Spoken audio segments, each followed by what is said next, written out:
नमस्कार मित्रों, स्वागत है आप सभी का एक और नए ट्रैवल ब्लॉग सीरीज में। दोस्तों ये वीडियो आगामी जो हमारी यात्रा सीरीज आने वाली है उसकी जानकारी देने के लिए बनाया है मैंने। तो दोस्तों इस सीरीज में नागपुर से हम यात्रा प्रारंभ करेंगे और बेंगलोर से होते हुए कर्नाटक के उत्तरी भाग को कवर करेंगे। इस यात्रा में हम बेंगलोर तक ट्रेन की यात्रा करेंगे तथा बेंगलोर में एक दिन रुक करके वहाँ के दो मंदिर, जिसमें पहला जो इस्कॉन मंदिर वहाँ पर बना है, बहुत ही भव्य रूप में बना है, उसको घूमेंगे। उसके साथ ही एक हनुमान जी का मंदिर है, उन दोनों मंदिरों के में हम दर्शन करने के उपरांत बेंगलोर से चिकबल्लापुर प्रथम स्टॉप लेंगे। चिकबल्लापुर में श्री रंगनाथ स्वामी जी का एक बहुत ही प्राचीन मंदिर है, जहाँ पर वो शेषनाग सैया पर विराजमान है। तो वहाँ भगवान विष्णु के दर्शन करेंगे। उसके उपरांत हम उससे थोड़ी दूर पर ईसा फाउंडेशन में आदि योगी प्रतिमा का दर्शन करेंगे और वहाँ पर रात में प्रकाश व संगीत शो देखने के उपरांत वहाँ से प्रस्थान करेंगे लेपाक्षी के लिए, जो आंध्र प्रदेश में आता है। ये उत्तरी कर्नाटक से बॉर्डर टच है। तो लेपाक्षी में हम लेपाक्षी मंदिर देखेंगे। वहाँ पर एक विशाल नंदी की प्रतिमा है जो सिंगल स्टोन से बनाई गई है। उसी के साथ एक जटायु मोक्ष धाम है, वहाँ पर जटायु थीम पार्क बनाया गया है, उसको देखेंगे। उसके बाद हम प्रस्थान करेंगे हम्पी के लिए।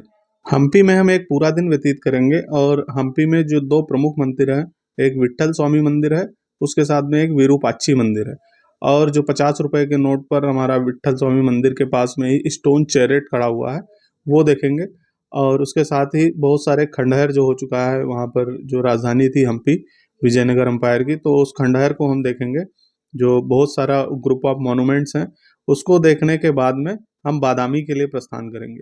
बादामी के निकट ही पडक्कल नामक एक स्थान है और एहोल नामक दूसरा स्थान है। तो बादामी, पडक्कल और एहोल, ये तीनों चीज हम एक दिन में कवर करेंगे।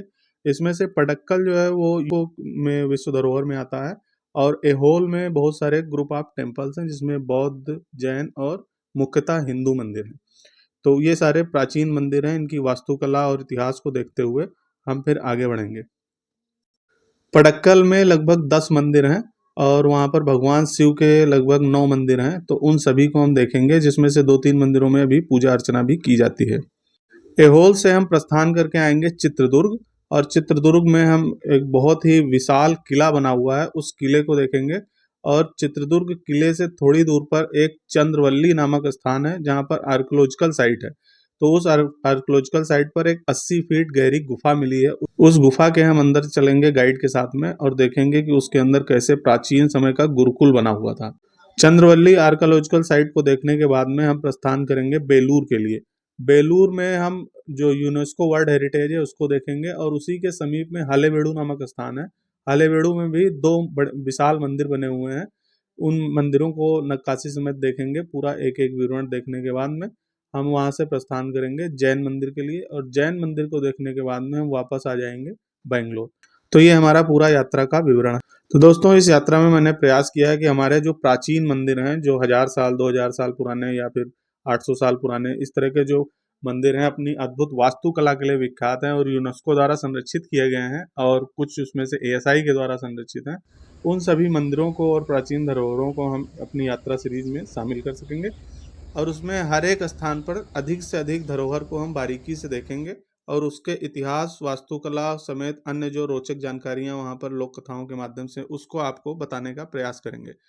तो दोस्तों आप हमारे चैनल को सब्सक्राइब करके हमारे साथ इस यात्रा में जुड़ जाइए और प्रत्येक स्थान के बारे में अपने कमेंट और सुझाव हमें अवश्य बताइए। और इसके साथ ही आपका अगर कोई प्रश्न है तो वो भी आप पूछ सकते हैं। इस यात्रा सीरीज के समापन के उपरांत मैं एक अलग से वीडियो बनाऊंगा, जिसमें मैं आपके द्वारा पूछे गए सभी प्रश्नों के उत्तर दूंगा, जैसे कि यात्रा में रुकने का खर्च, बैकपैकर्स के लिए रुकने का बजट, यात्रा, भोजन, प्रवेश शुल्क, यातायात के साधन और इस प्रकार के जितने भी संबंधित प्रश्न होंगे उन सभी के उत्तर मैं अंतिम वीडियो में दूंगा। तो अभी के लिए इतना ही दोस्तों, मिलते हैं अगले भाग में। शीघ्र ही मुलाकात होगी। नमस्कार।